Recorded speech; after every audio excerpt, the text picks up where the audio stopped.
Yo, it's Shamrock from Shamrock Studios. We got Mr. Red 88 in the house.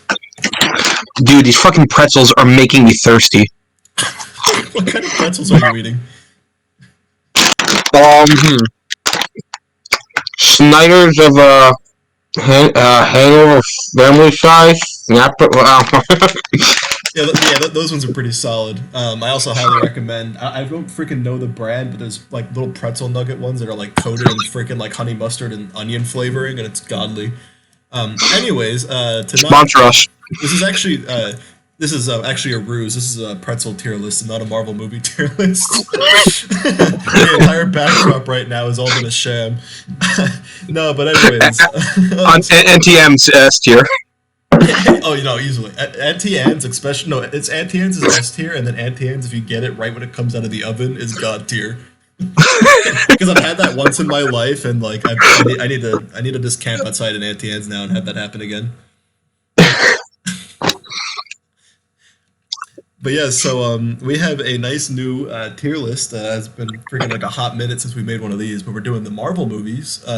With the only one missing, it looks like it's the sequel to Spider-Man: Homecoming, Far From Home, right after Endgame. But other than that, we got everything else in here. Um, so I guess without further ado, I think I have them mostly in order. Towards like the end, they're a little like messed up, but whatever. So yeah, we got what do you what do you think of the first Iron Man movie? Um, for the MCU, either S tier, no lower than A. Yeah, I was gonna say for the MCU, it's the one that started it all. It's honestly like probably one of my favorite ones to go back to and just rewatch out of most of these. Other than like maybe like like the first Guardians of the Galaxy obviously is good and some of the other ones. Um, Well, one thing it really has going for it is like weren't they still not exactly sure they were going to do like a cinematic universe when they made it? Like, yeah, well, I think they like yeah, like, were. Yeah, no, I was about to say like because while they do like sequel bait with Rhodey like looking at the armor and being like, yeah, next time or whatever. It really is the most I think standalone of all the MCU movies, and that personally I think again I have no other way to say it. Like it makes it stand out. yeah, I'm a because it's hack. like Sorry. the only other connection is with the post credit scene with Nick Fury's talking about the Avengers Initiative. But other than that, like no one had any idea any like this was gonna be tied to anything else. Yeah, so again, that's probably why I love watching it. It's just like it's such a standalone. On it, and it's like funny too because like like it feels like it's part of the MCU, but not because I feel like it's also like kind of like filmed a completely different way than most of the, like, especially the later movies. I feel like they got very like formulatic. Probably like said that wrong. Whatever. I think I'm having a stroke. But yeah, the first movie is freaking fantastic. But that I'll being give it said, one. I'll give it one more reason to be an S tier. I don't care how much of a nerd I sound like. It was one of the last films that I think worked on by Stan Winston, the effects god, who's known for like Terminator, Jurassic Park, Aliens, Predator. oh nice. Yeah, so I actually didn't S even know tier. that. R.I.P. Yeah. Stan Winston. Also, the best part is you had what's his face Jeff Bridges yelling at the kid from Christmas A Christmas Story. Wait, that was the. Yeah, yeah, no, so the guy who goes, but sir, I'm not Tony Stark, after he's like, Tony Stark built this in a cave. Like that random like scientist he's yelling at, that's freaking Ralphie from A Christmas Story. Oh, In case you cared. Anyway, so Hulk is F tier. Well, okay. To be fair, I would say I would say D because it's the only other one that I think comes as like a very standalone. Then again, that's probably because of like it's a different guy playing Bruce Banner, but it's a decent film. There's like nothing really wrong with it. It's just kind of underwhelming. It's more underwhelming in hindsight when you compare it to everything that that was made afterwards. If you look at it from the perspective of like when was it made, like '08 or something, it's yeah. it's perfectly fine. I think a low D tier. So like, cause I'm a little biased only because I actually have. This is the only MCU movie I have not seen all the way through. I've seen bits and pieces on TV, which is funny because I've also seen bits and pieces of the Hulk movie that was before this. I don't even remember the actor that was in that, but I've probably seen enough of both movies to basically like match an entire runtime of one movie without actually watching them all the way through. Um, but it was like the one that had like the weird like Hulk dogs. I don't know if you know what I'm talking about. There was like a scene where like there was like mutated dogs with like the gamma Oh yeah, radiation. yeah. Yeah, I that was like vaguely remember. Yeah. yeah. So like I think I've actually seen more of that one than this one. But with that being said, like the only thing that honestly kind of bothers me is that this movie could have just been skippable if it wasn't for the fact that they actually reintroduced what was the guy's name? Ross? The senator, Yeah, that guy, that freaking or asshole. the general, whatever. I don't fucking Because then he shows up in Civil War. He shows up again in freaking Endgame. Infinity. Yeah, Endgame. I forget if he. No, I think not he was Endgame. Infinity War. yeah, yeah, it was Infinity War, and then I think he also has acting credits in the Black Widow movie that still hasn't come out yet, because that one takes place like between Civil War and Infinity War. Um, yeah, so if it wasn't for that, there'd be like no reason to even watch this because it's like a completely different actor playing Hulk. You got Liv Tyler's character doesn't even show up like in the freaking movies after this. Like, it's so bad. Like, you're not like saying it's a bad movie, but in the grand scheme of the rest of the MCU, it could be passed. I'd say. Um, Speaking of another stinker, we have Iron Man 2. I'm good with that one going an F. Like, I don't think any of the MCU movies are bad. They're like decent, passable at worst, maybe mediocre.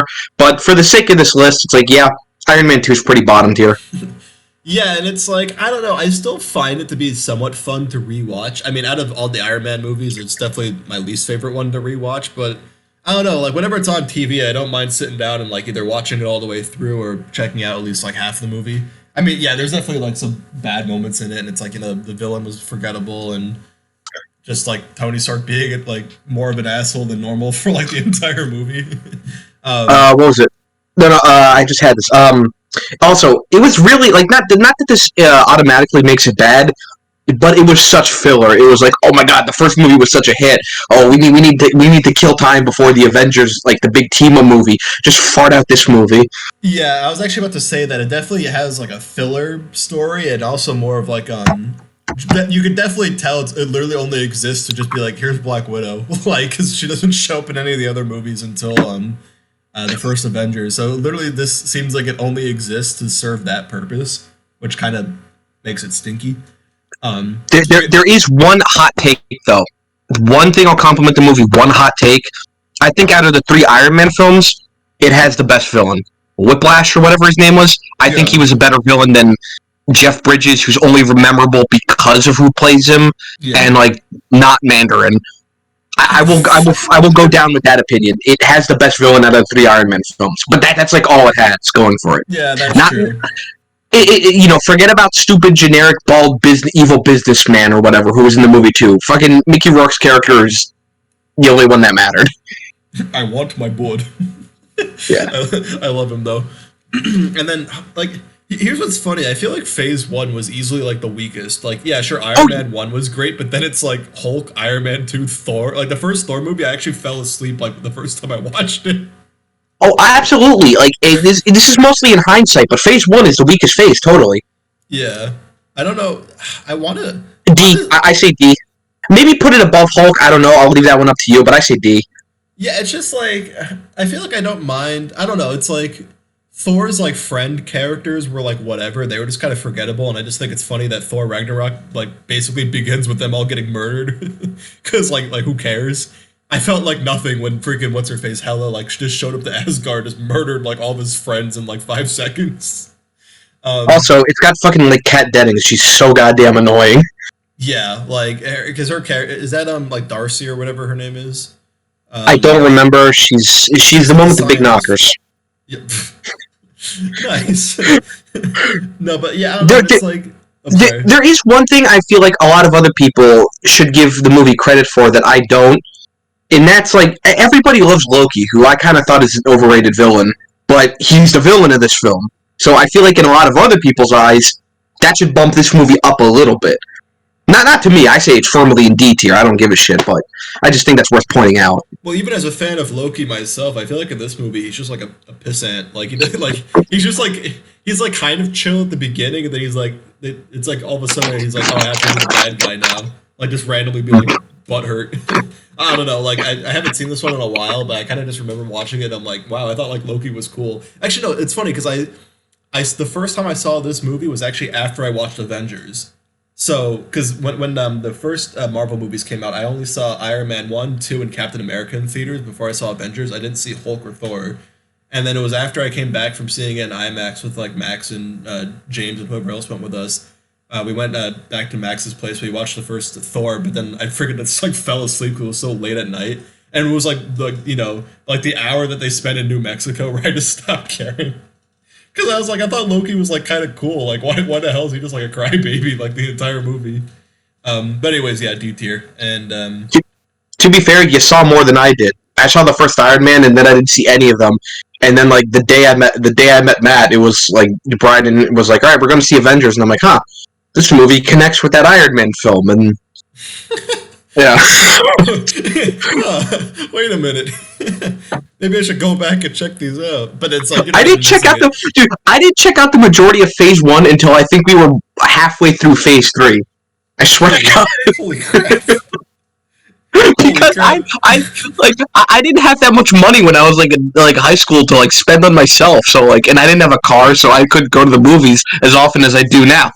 Yeah, because like I only really because that's why I also missed because I basically went with my parents or with like whichever friends wanted to go, so that's why I missed out on Hulk and Thor. Because I saw that and I was like, I don't give a shit. But Captain America: First Avenger, that was actually I'd say that's at least like C or B tier or S. No, I think it's at least A. I really think the first one holds up a lot. Yeah, I think well, so I think out of all of the Captain America movies, I think it's the weakest. But I mean, the competition is that's going up against Civil War and Winter Soldier, so I don't think that's fair. But with that being said, though, yeah, I don't know why I lowballed. For some reason, knee jerk reaction, I lowballed it. But now I'm thinking back, and I'm like, honestly, the first one's pretty solid, and ties in nicely. It's definitely one of the better Phase 1 movies. You probably lowballed it initially because it was Phase 1, Yeah, right? that's true. Yeah, that's true. No, also let me say this: out of all the villains in Phase 1, Red Skull's one of the better ones. Am I right or am I right? I mean, you're right because it's like, what's the competition? Bald businessman. Well, Mickey Rourke's like chilling.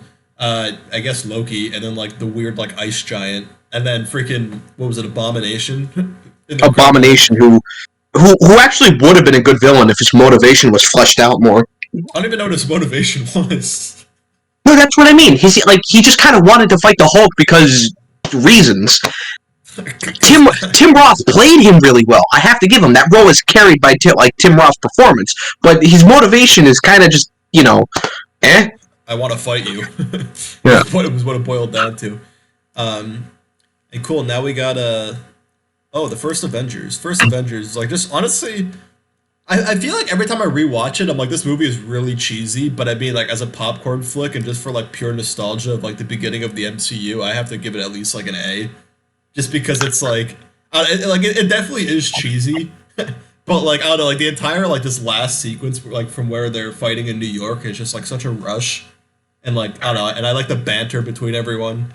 I was actually gonna put it in S because I think all the Avengers movies, you could tell like this is really like this is what they focus the most on. So it kind of brings like whoever's writing and directing it really brings like what they kind. I don't want to say like all the standalone movies are filler. No, they aren't. But like the Avengers movie, like the big team up ones are what they focus on, are the bread and butter. So I feel like that's the ones they really put the most in. They really write the best dialogue, write the best moments. Yeah, that's true. It's like honestly, it's like the whole team dynamic is like my favorite part. Like, it's even that shitty Netflix show that they had. They tried to do like the Defenders with like Luke Cage and Daredevil and all that stuff. Like they literally wasted Sigourney Weaver in that show because she was the main villain. But That's Sigourney Weaver. I didn't hear shit about that. yeah, she was like the villain, and it was like it was her like leading the Hand or whatever, which is like a group of ninjas. Like it was really like the whole premise was really dumb, but like honestly, the best part of the show was just the team banter because you had Luke Cage, Iron Fist, Jessica Jones, and Daredevil just kind of like making fun of each other half the time. And like that's why I love the Avengers movies. I love how like you see all these different characters kind of like bouncing off each other. Yeah, first Avengers is just like honestly. I do agree with you that it has aged not bad, but oddly. Yeah. It's hard to describe, but like, yeah. It was so hype at the time because it was like something like it was like new, like this whole team up thing and cross references through movies. Like the shared universe was like a new concept, and definitely like got more polished as time went on. But yeah, like honestly, like if anything, I just think like it definitely just seemed like kind of cheesy. like, but like even then, it was still fun. Like that's the biggest thing is that it was still a fun, enjoyable movie, and like the plot and everything like made sense. Um, that being I said, stand by Loki's overrated. Fight me. well, but yeah, like I do really like Loki, but I don't think he's like God's gift to the MCU, like most He, people he make him out to be.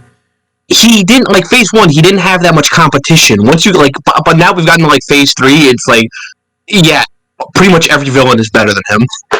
Yeah, well, except for maybe the one from Doctor Strange, like random like Dormammu, like CGI head, and then I said pretty much every. I think yeah, I don't know. yeah. I forgot already.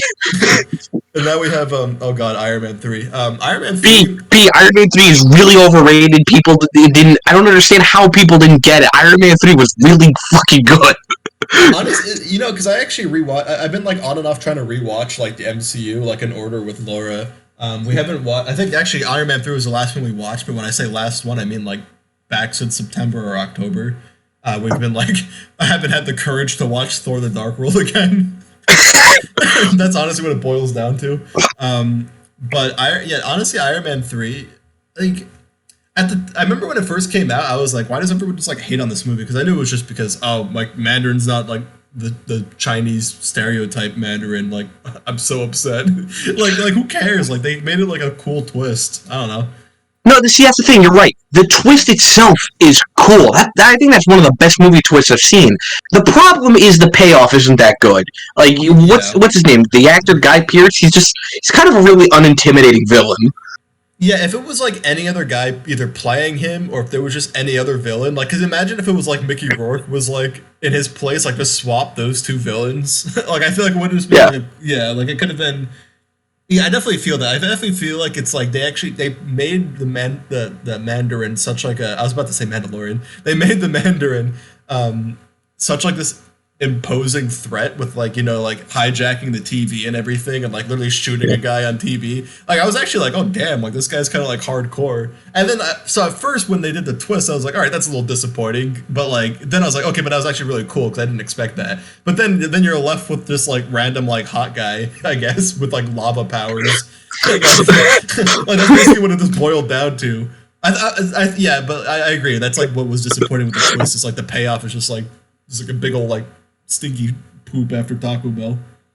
Yeah, no, but I stand by that. The twist from like a writing perspective is fantastic, and the whole point of the movie, I hate that. It's like, oh, he's hardly in the suit. It's like, do you not get? Besides the fact I'm going to point out a hypocrisy with a later film, the whole point is like, the whole point of the film is the suit isn't what doesn't make him Iron Man. Tony Stark himself is Iron Man. Do you not get the fucking point of this film?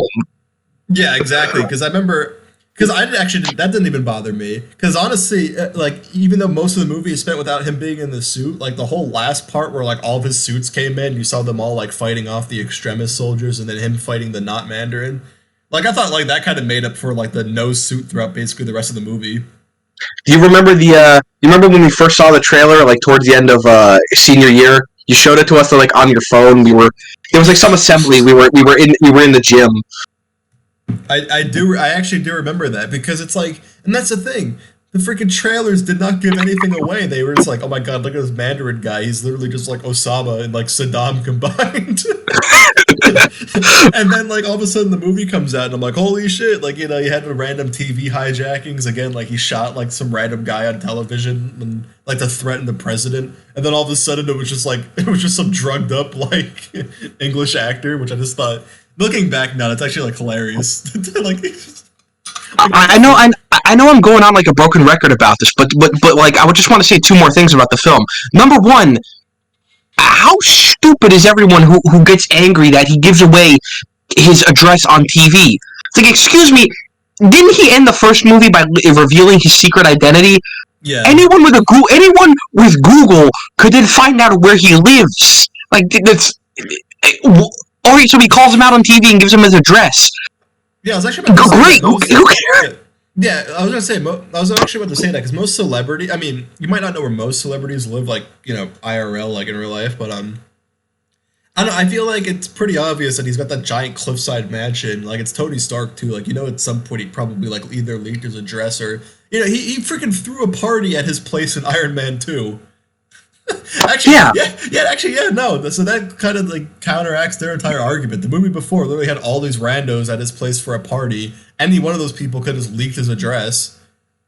So what's the Uh, the problem? the only other thing I want to say in like defense of the film is I think the idea also that he has PTSD was a really creative plot point. I thought it Yeah, was I thought it was something new, not like a normal flaw they try to give like superheroes now. That is like, I thought like the whole PTSD thing was a bit more realistic and relatable. yeah, The point I'm trying to make here is Iron Man 3 sure isn't perfect, but like MCU standards, it's a pretty damn good film, and I stand by. It's one of the better Phase 2 films. Also, I think it has one of the better Stan Lee cameos, where it's like the beauty oh, the pageant, and beauty pageant. Yeah. yeah, he doesn't say a word. He just like puts the scorecard up. Yeah. Also, don't forget it's technically a Christmas movie Oh yeah. because it takes place during Christmas for some reason. So you can watch it alongside Die Hard. Man, movies got to stop doing that. It's getting old. So, oh god. So I think this is easily a D F. or F. Yeah, F. Honestly, worse than Iron Man 2.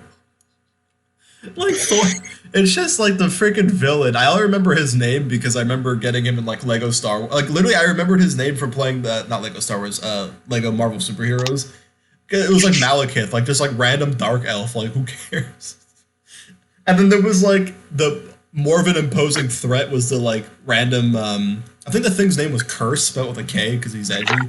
I don't know if you remember this. It was like the part of the movie where they like infused this like weird thing into someone, and they became like this like hulking behemoth that just beat the shit out of Thor. I actually do not remember that. All right, well I saw, he I was saw more. I saw Thor: The Dark World once. All right, I only remember because I think I saw it like once or twice on TV after I saw it in theaters, like kind of recently.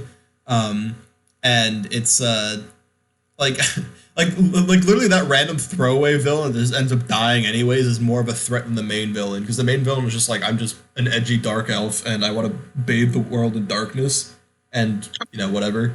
Yeah, who cares? There's nothing else to say about this movie. I was gonna say that there are two more things. First one's quick. The first two Thor movies are only carried by the lead. Chris Hemsworth is Thor's pretty good. He's pretty entertaining. He's Yeah, just wasted in the first two Thor movies. That's the thing. That like the team up movies really bring out the best in him. yeah, because they made him like way too serious. Kind of. The other thing I want to say, I mean, like you already kind of firmly put it behind Iron Man 2, but I just want to ask if you think this makes it better or worse. We established that like Iron Man 2, like other than introducing Black Widow, was pretty filler. For the Dark World though, isn't filler for as much as it blows. It's a pretty integral part of the MCU. You think that makes it worse? I mean, I don't know. It's like like it's like important. I don't know. Like a part of me is like I'm kind of looking at it. I'm like I don't think I can rate this movie better than Iron Man 2 because as much as I think Iron Man 2 is a stinky movie, it's still like my favorite hero out of the entire MCU. Well, yeah, that's the thing. Like, I'm trying to think. Like, do you think that actually makes it worse then? Because they introduced one of the stones in this movie. That, Like, did you that yeah, that's true. this may be just like repetitive because it's already at the bottom, but like, I feel like it's kind of like Doctor Strange basically existed just to introduce him as a character and the Time Stone. So I guess it's like, and at this point we already knew about the Mind. Well, we didn't know that Loki's scepter was the Mind Stone, and we didn't know about like actually. So going off what you said, how it introduces a stone. This is when people first realized that they were the Infinity Stones. So remember the post-credit scene for this movie had it was I forget which it was like Thor's friends or whatever bringing the ether, which was the reality stone. They brought that to the collector that you don't see again until Guardians of the Galaxy, and then he says like one down, like five to go, and that's when everyone was like, oh snap, we got Infinity Stones. Which then of course then people were like, all right, well obviously the Tesseract's a space stone, and then Loki's scepter probably has the Mind Stone, which got confirmed in Age of Ultron. So I will give that credit. I don't know. It's like I just feel like I just have like no desire to ever watch this movie. Like at least Iron Man 2, I could be like, yeah, I'd watch that again. But Thor: The Dark World, I've never once said in my life I want to watch Thor: The Dark World. I would sooner watch the first Thor movie than I watch Thor: The Dark World again. I think it really comes down to which hero do you prefer, and even I would probably say, at least in like live action wise, I'd kind of prefer Thor. But I know you're a big Iron Man fan. Actually, the most recent. This is gonna be funny, but the most recent I've seen of anything related to Thor: The Dark World is in freaking Endgame. Because remember how they go back to that time frame right before Thor's mom died? Because that Yeah, was from Thor: The exactly. Dark That's what I mean. It's a pivotal part of the series, I and yet it know. blows. Yeah. Yeah, fuck it. I'm leaving it at the bottom. Maybe I'll change my mind once we get through the rest of this list, but as of right now, it's like it's stinky.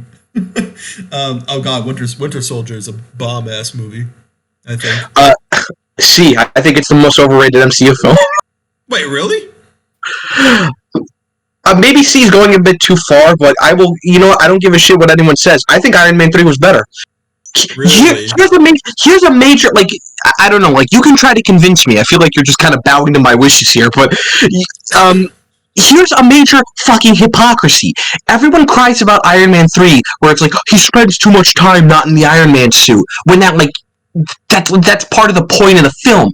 How much of Winter Soldier does Steve Rogers not like use his shield, or not in like his Captain America costume? And yet everyone acts like this is like top 3 MCU films. Why? Actually, you know what? I'm trying to. So as you were saying all that, I was literally thinking back to when I even last saw this movie, and maybe it's because I feel like when I first saw the movie, I was like, that was pretty good. But I don't think I've actually like rewatched it a lot because I've never seen it like on Netflix or anything. Now I have Disney Plus, so I should just like try to rewatch it again. Um, I don't know because it's like I loved like the introduction of having Bucky, which then continued into Civil War with him becoming more of a hero. Like Robert Redford, like I liked his character. Um, but yeah, no. Now that I think about it, though, I forgot that there was a good portion of the movie that was basically Canto Bite from The Last Jedi. That was Oh just wow, like that's a low blow for you. okay, well, not maybe not that bad. Like there was at least purpose to it. But now that I think about it, yeah, like holy shit, there was a lot of it where it was just Steve and Natasha just driving around like in casual attire. They were like in New Jersey at one point, random like underground bunker that they almost got blown up in. Like I feel like the climax of the movie was fun. Like on it, like my favorite part, at least with this movie, was I kind of like the espionage kind of spy thriller vibe it gave off, and I also like the a lot of the combat, like the fight choreography was pretty solid, especially any of the fights where it was Captain America fighting the Winter Soldier. I thought the fight choreography was pretty sick. Not to say like, oh that's the only reason why the movie's good. Like I just thought it was like entertaining. I can give the movie that, and that is a common thing I hear of it, where people are like, "Oh, it's a spy film." I'm like, "All right, yeah, fine," but like, what was the other thing? At this point, I don't. Still, the MCU to me did not. I still was like in that camp of people who it actually was a pretty big camp of people who were like, their one weakness is their villains, and I don't think Winter Soldier helped. It's like Bucky's not the primary villain, and in all fairness, he's not in the film that much anyway. And like I thought like him shooting Fury and then Fury surviving was a big cop out. And then the real villain to me again was just evil businessman. Yeah, he was played by a good actor and the guy turned in a good performance, but he was not memorable. He was the real villain of the movie, and he's just not memorable. But then the Winter Soldier, the guy who the movie's named after, honestly isn't in the movie all that much. After he shoots Fury, he kind of doesn't really do much until what is it, the fight scene on like the highway or something, and then he's kind of gone from the movie again until the climax. Yeah. Honestly, yeah, I think I'm not like bowing to your wishes, but like honestly, now I'm looking back and I'm like, I feel like like my favorite parts of it was just like, oh, the cool fight choreography. Like, I was also one of those people that didn't know the comics too well at the time, so I didn't realize that it was obvious that the Winter Soldier was Bucky until like partway through the movie. I was like, oh, that looks like Bucky, and then the actual like reveal. But so like that, like at least like kind of added to the experience when I first watched it. I don't know. It's like I guess I just like the kind of spy thriller vibe it gave off, but maybe I need to give it another rewatch and then see how I feel. Here's another thing. Like you could say it's kind of a shallow reason, but specifically why I think the first movie's better. Well, I think the first movie just kind of had a simpler yet like better written story, better villain as well. But the first movie also got like much more creative, the technology Hydra had, and like they came out with like all these like high tech weapons and shit. So I thought like they made the action scenes like much more memorable. Whereas in Winter Soldier, it's like this kind of comes off more just like a super version of Jason Bourne. He's kind of just fighting like generic looking Yeah. terrorist guys that might as well be in like a Modern Warfare game. That's true. So now I actually had one other point I was going to make before we move on. I think another reason why I look back at this movie and really love it is because at the time I was also watching that show Agents of S.H.I.E.L.D., which was on like ABC or whatever, but they were tying in with the movies. And when there was a whole twist that, oh, like freaking Hydra has been infiltrated in S.H.I.E.L.D., it directly tied into the show and affected stuff. And it turned out that like some of the characters on that team were Hydra agents. So it's kind of like all of that like stuff happening at once was like really cool to have it directly tied to the movie and then also affect the show in like a really dramatic way. So maybe that's why I'm a little more biased towards thinking the movie was amazing. I honestly think though I do just need to give it another rewatch, which I have to sit through Thor: The Dark World first. But I think it's. I'm sorry. Before we move on, I just want to say it's a good film. I like it. Yeah. It's definitely one of, I guess you could still say, one of the better MCU films. I just think it's not nowhere near as good as everyone makes it out to be. Yeah. I think it's the most overrated of the MCU films. I think it's the weakest of the Captain America films. It just it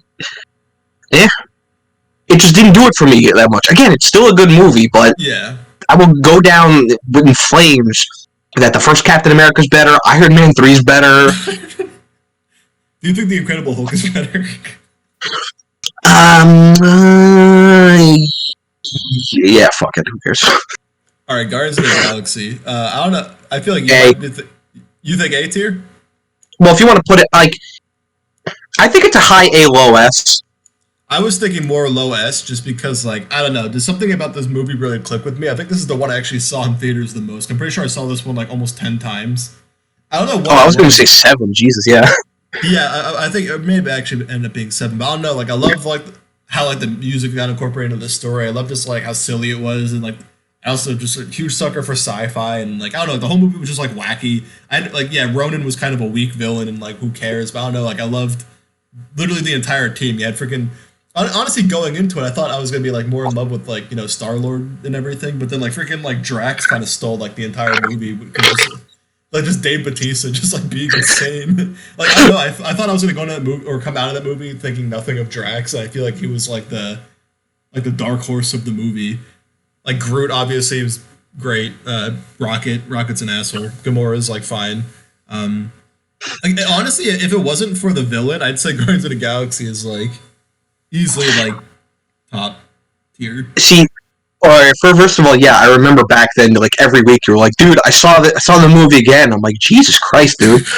Uh, no, but see, but it's like I agree. Ronan is a pretty bland, one-dimensional villain, but that's like the only thing the film drops the ball on. Like it, Yeah. and even then, it's because like it focuses on everything else and does everything else so well. Like it focuses more on like the Guardians team, and it really fleshes them out. It makes them likable. So it's kind of not to say that it's good that they have a bland villain, but it's understandable and I guess acceptable. And again, I thought the action was really good. I thought most of the effects, still hold up pretty well. I mean, I kind of go bullshit on that part where Gamora's pod thing gets blown up and she's out in space or whatever. Oh yeah, that was really kind of whack. But I mean, I'm not going to let that ruin the whole film. The first movie, because I don't want to give up too much of my thoughts before we get to the second one, but I'm going to say the first movie I was more impressed with Rocket Raccoon as a character, whereas I think Drax grew on me a lot more in the second one. That's true. I think it's just more like I went into the movie knowing nothing about these characters other than like Rocket Raccoon looking like a meme, and then just like Chris Pratt being Chris Pratt. But then yeah, no, but I do agree because I remember Drax had some fun moments in the second one, and like Rocket kind of just became more of an asshole. You know what? Here's one reason I'll let it be in S tier. It's got a Lloyd Kaufman cameo. I know you don't really know too much who he is, but that'll put it in S for me. I love Lloyd Kaufman. It's also S tier because it has Howard the Duck in it. Oh yeah. in the post credits scene, and he doesn't show up again until Endgame. Oh god! All right, Age of Ultron. It's either really high A or it's got to be S tier. I'd say. I see. I'm in the minority, but like I feel like most people give this movie too much shit. I really liked Age of Ultron. Yeah, so because I was gonna say because I know you really like Ultron as a character. I was thinking I'm gonna leave it high A for now, but I'll probably end up bumping it up because I think the only thing this movie suffered from is that it definitely felt like it literally existed just to pave the way into Civil War. Which I mean, like most of the movies exist to pave the way into the overarching story, but I feel like this one, not that it was filler, but that it was definitely just like, all right, cool. We got like the Maximoff twins, we got Vision, we got Avengers fucking up shit around the world, which goes right into Civil War. Like I almost feel like this is literally just like the prequel to Civil War, and there's nothing wrong with that. I understand, but two reasons why it's not filler. Number one, a major issue of it, though it's brought up in like just one sentence or maybe two. Like remember at the beginning of Endgame where like Tony comes back and he's pissed at everyone and he's like, "I told you we needed a fucking suit of armor around the world, and you looked at me like I was a fucking madman." Yeah. You know. So the movie definitely has repercussions. Number two, one flaw, one issue everyone has with this one also that. Okay, can I preface this also by saying, like, other than one film we're about to get to, I'm a casual fan of the MCU. It's fine. I don't think that it's the greatest thing ever. They're fine, but I like, so when I call something underrated, it's not me just being like a goddamn fanboy. Yeah. It's I don't understand why everyone thinks this movie should have connected to Thanos in some way. I think that's a stupid idea. Not everything has to connect. If anything, that's contrived writing. It's dumb. I'm glad that this movie kind of stood on its own. Yeah, that's true. Because like they tried to throw like the loose connection to Thanos at the very end, but then like that was weird because it was almost like it was implying that he made Ultron or wanted that to happen. I don't even think that. I think that was just basically them saying like, okay, and now he's going to show up in like the next phase actually, but beyond a cameo. Yeah. I don't even think that was implying he had anything to do with Ultron. That's true. And I'll say this, maybe objectively he's not. I think Ultron's my favorite MCU villain. Again, I think it's just lame fanboy gripes that like, oh, he's not exactly the way he is in the comic. He's not some emotionless cold robot. I'm like, yeah, I understand it seems backwards to give the robot a personality, but his personality was pretty damn good. He played it pretty damn well, and I liked how he wasn't always a smartass. He had his moments where he, what is it? He had his moments where he wasn't just your typical MCU smartass. Like when the one guy, the arms dealer's like, oh, Tony Stark said that to me. You're just like him, and then he chops off his arm. And he's like, don't fucking compare me to Stark. Yeah. Or here's a minor one when he's in the truck and he's like trying to like connect with the thing with Vision in it. He's trying to and dock with Vision. Yeah, he's trying to dock with Vision.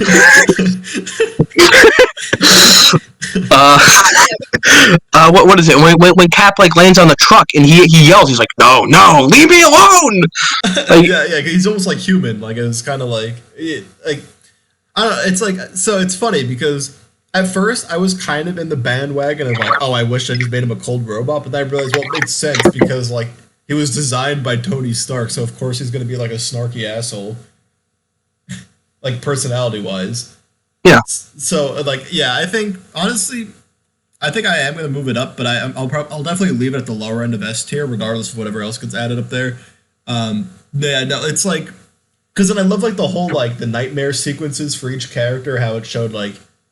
It looks like the Black Widow part alluded to her standalone movie that we might see a little bit more of. You know, you got like stuff with Cap. You got basically Iron Man's fever dream, like showing what happens in Infinity War and Endgame.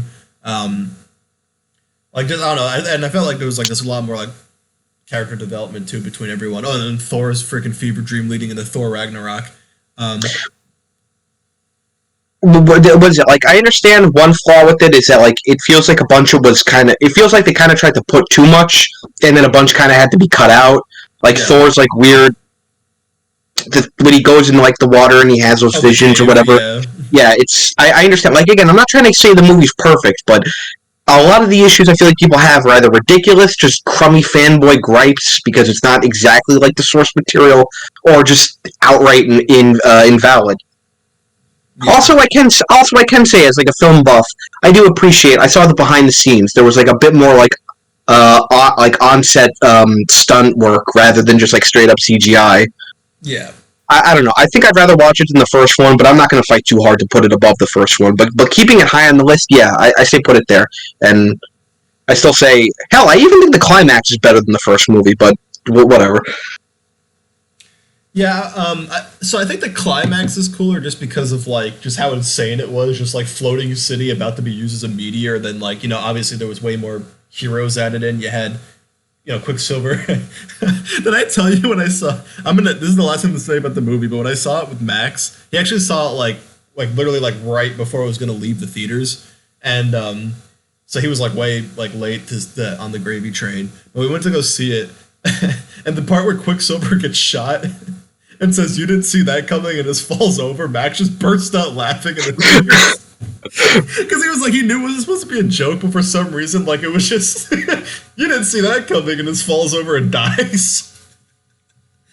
Like, obviously, it was a callback to him saying that earlier in the movie, the Hawkeye, and, like, messing with him. But I was just like, I can see how that can be misinterpreted as, like, dark humor. Because everyone thought, because I remember when I first saw the movie, I was like, are they really about to kill Hawkeye here? And then this random, like, they just throw Quicksilver in that one movie just to die. Poor Quicksilver. Anyways, Ant-Man. I think Ant-Man's like, I wouldn't say it's anything higher than, I was literally about to say it's nothing higher than C tier. It is a perfectly fine movie to watch. I think I actually ended up seeing this one 2 or 3 times in theaters. But that was kind of something where like Laura wanted to see it, so I saw it with her. I saw it with like, I'm pretty sure I saw it with like you, Brian, and Matt, and then I probably saw it with like my parents or something. I don't remember you seeing it with me. Yeah, I just know for most of these, like I saw them at minimum at least 2 or 3 times because there was like basically opening night with like you guys or like at my school or something, and then with my parents at least once, and then with Laura at least once. So I've seen most of these movies at least like 3 times in the theaters, especially the older ones. I don't think you and I ever went to one together until like Phase 3 rolled around. Actually, wait, did we? For some yeah, because I could just yeah. Yeah, no, Ant-Man, I kind of remember it just being like a random day, and I think I went with Matt. I don't even think Brian was there. Yeah. But yeah, you're right. Ant-Man, it's fine, it's decent, it's middle of the road. There's nothing like inherently wrong with it, but it's at the same time it's nothing that special. I think the villain was definitely carried. I don't know who the actor is, but it was definitely carried by his performance. If it wasn't for that, then it would like Yellow Jacket or whatever would have absolutely been another forgettable villain. Yeah, I was gonna say like he didn't like oversell it. Like I thought like his performance was pretty good. I also like I thought like his friends were fun. You had what's his face, Michael Pena, Luis or whatever, when he like goes into his ramblings and talking about like explaining events. Like I thought like that part was fun. And his other friends were just kind of like wacky. One of them's a freaking rapper for some reason. T.I. I think is the rapper. And then I love the whole heist part. Like having like all the different ants like infiltrating this building. Like it's so like it's just so insane to think about. But like I don't know, that kind of made it fun. Especially when they were fighting like inside of the freaking briefcase. When they were like shrunk down. Like I don't know, like they had like the fun stuff like that, like the Thomas the Tank Engine part when they were like fighting on the playset. I don't know. I feel like they like knew that it was kind of a joke movie, but they had fun with it. They didn't like take itself too seriously. I like that. Like they didn't take it so seriously because was it? Didn't this come out like in like within the same like span of like a month or like a few weeks as that shitty Fantastic Four reboot? Wait, yeah, I think it was out earlier. Wait, no. I think it came out. Actually, yeah, I think it came out around the same time because if I remember correctly, they both came out around August or in August or something of whatever that year was, like 2015 or 2016. Jesus Christ! Yeah. Oh god, Civil War. Unless if you have anything to say about Ant-Man. No, I was just trying to. I was just gonna poke more fun at that Fantastic Four movie. Oh, but can we just add Fantastic Four to this and just put it in like shit tier, like under? It's like drawn at the bottom. Yeah, Civil War though. Civil War is Civil War S tier, top. Don't do it. No, Civil War is actually like an insane movie. I remember seeing that opening night with the school, and it was just like the whole, like I don't know, like just everything about it. I love the villain. What's his face? Zemo. Yeah, Zemo was cool. Because I remember you. There was like this was like your Guardians of the Galaxy. Because like how you said you remember me texting you like, oh, I saw the movie again. I remember you texting me when you went to. Yeah. I saw this movie 3 times. Yeah, not as insane as me, but I remember there was one time where I was hanging out, and I think I might have texted you if you wanted to hang out, and then you're like, "No, I'm seeing Civil War." I was like, "Yo, wait, I should have." I honestly would have like joined you. I think there was like you texted me where you're already at the theater, or maybe I was busy or something, and I was like, "Oh shit, I would have gone," because it was just. Yeah, I don't know. Yeah, I remember one of them. I already was at the theater. I'm like, dude, come, and you like considered it for like a hot minute, and then you're like, all right, nah. Only because it would have been like I would have had to have been like speeding down freaking Amwell Road to get to Hillsborough on time, or wherever you were. You probably might have been either there or Manville, probably. I'm pretty sure the time you're thinking of, it was Hillsborough. I'm Right. pretty sure. Yeah, I saw it opening day at Manville. I don't like. I think this is just definitely. This is absolutely the best thing written and acted of all the MCU films. It has some of the best action. It has. When I think objectively, though, I kind of like Ultron more.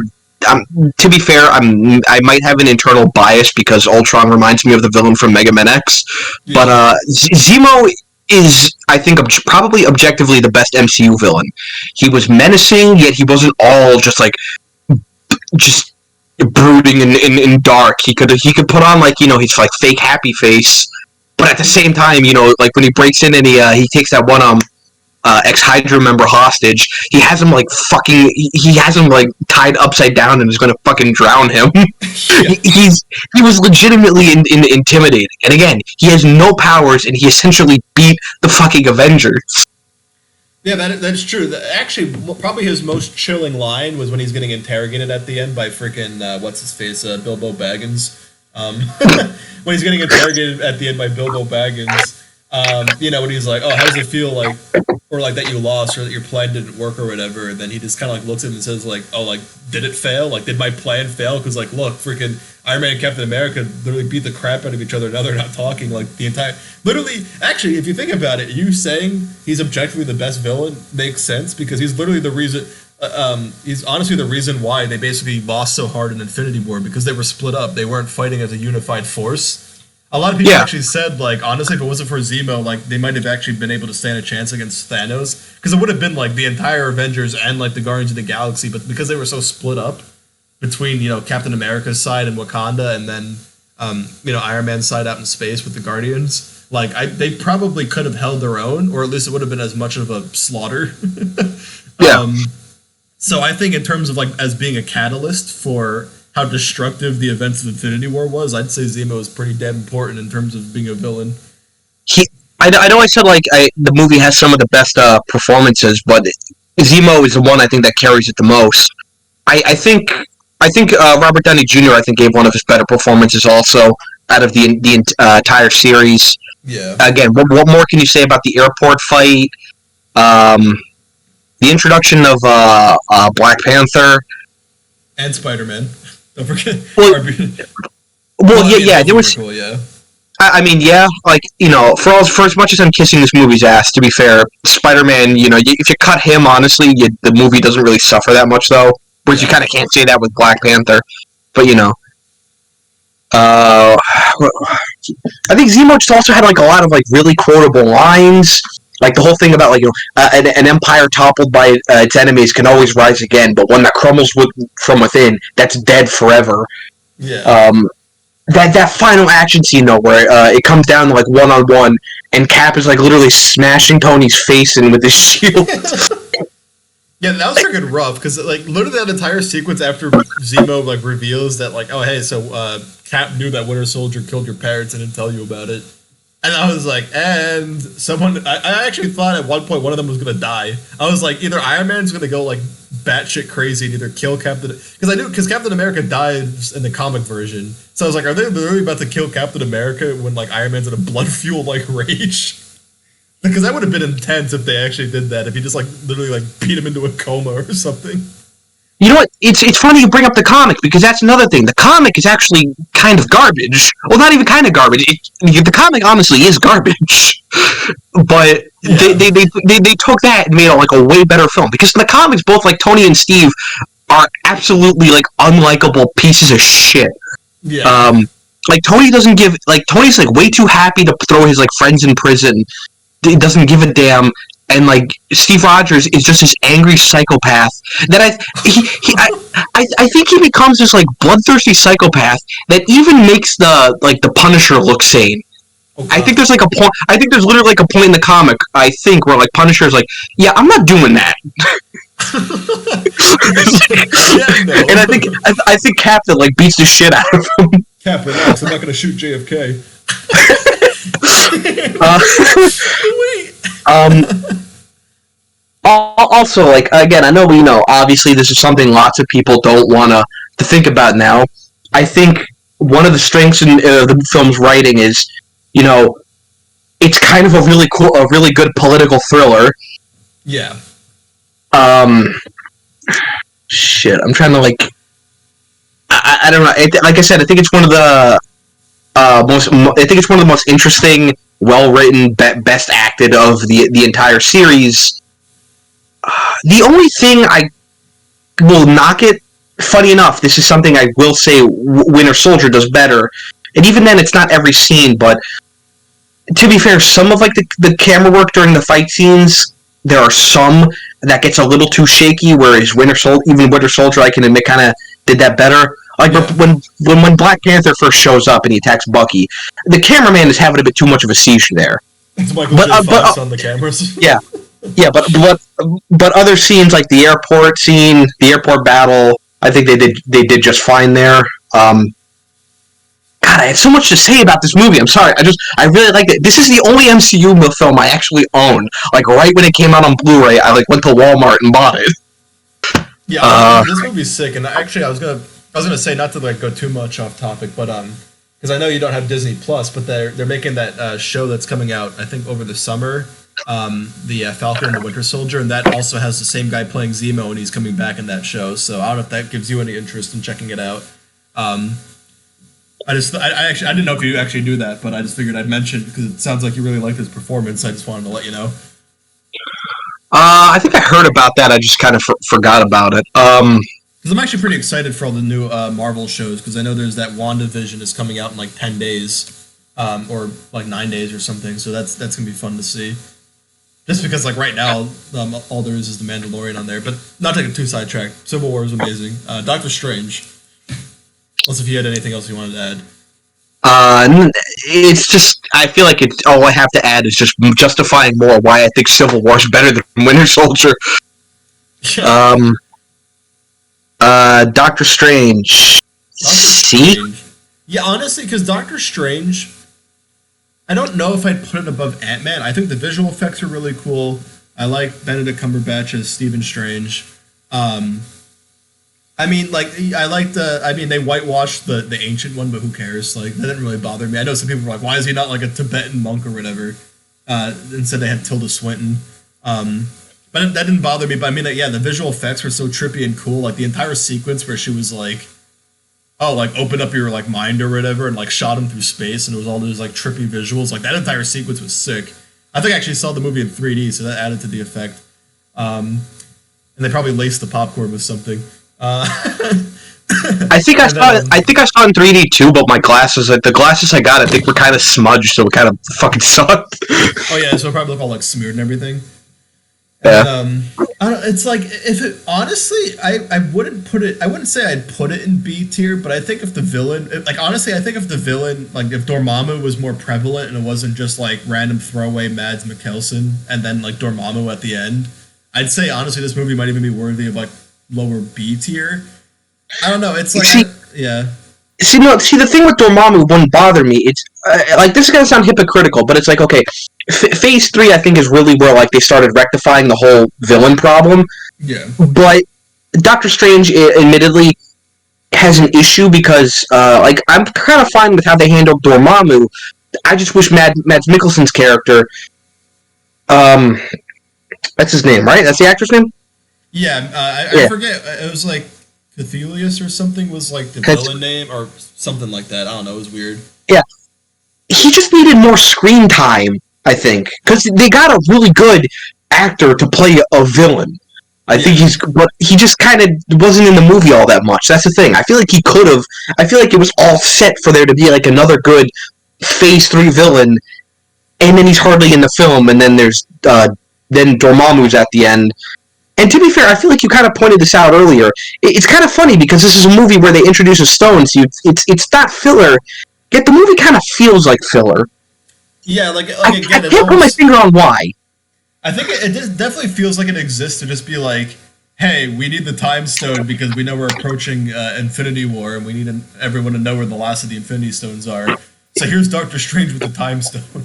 Like I feel like the movie literally just exists to be like, here's Doctor Strange because he didn't fit anywhere else. Because they were gonna put him in Civil War because he probably would have been like too overpowered.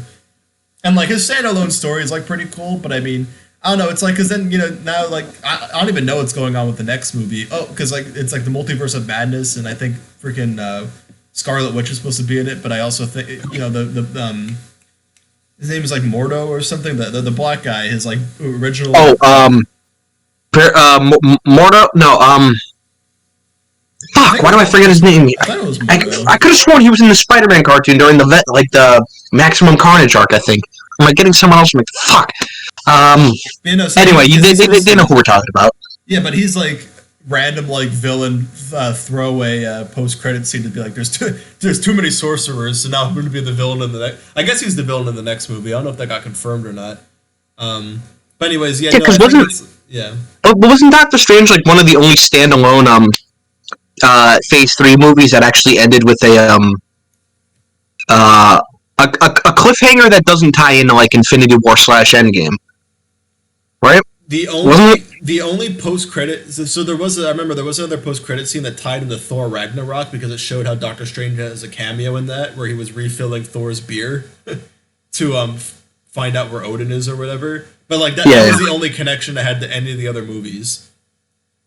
No, but I mean like sequel baiting because like I don't like Black Panther didn't sequel bait. Captain Marvel didn't sequel bait. Oh well, this one sequel baited because it had that Baron Mordo guy or whatever his name is. It had him like tracking down like someone who was using like magic to like heal himself or whatever. No. Yeah, I remember that, but I'm trying to say like it's the only standalone Phase 3 film that leaves a cliffhanger for like a sequel for itself, though, not trying to like tie into Oh, not for like. the event. Yeah, no, it doesn't do that. The only that's what I was saying. The only movie it does tie into that isn't a direct sequel is Thor Ragnarok, but it was more of like a fun like oh Mhm. here like I think Ant Man did that where the post credit scene for Ant Man was basically the scene where or it was like right before he gets revealed that he's in the van when like Cap and Falcon are on the run or whatever, and they're like, oh, like I know a guy to pick up to help us. Um, that was like literally just a scene from the movie, but they used that as the post credit scene for Ant Man, and that's basically what they did for this. Anyway, so now we have Guardians of the Galaxy 2. Uh, I'm gonna go C. Maybe you can put it B, but I wasn't I that impressed with this one. I don't know if this will be a surprise to you, but I actually wasn't extremely impressed. I might put it higher C tier just because like I do really like the characters, but I definitely feel like it compared to the first movie, it definitely falls flat. Well, okay, yeah, I'll definitely say it deserves to be higher for Ant Man and Doctor Strange because the one saving grace of it, I really think, uh, was the villain. Yeah. But I'm surprised. I don't because I remember when the movie came out. I remember you and Brian being like, "Dude, that was fantastic," and then Matt and I were just like, "It was all right."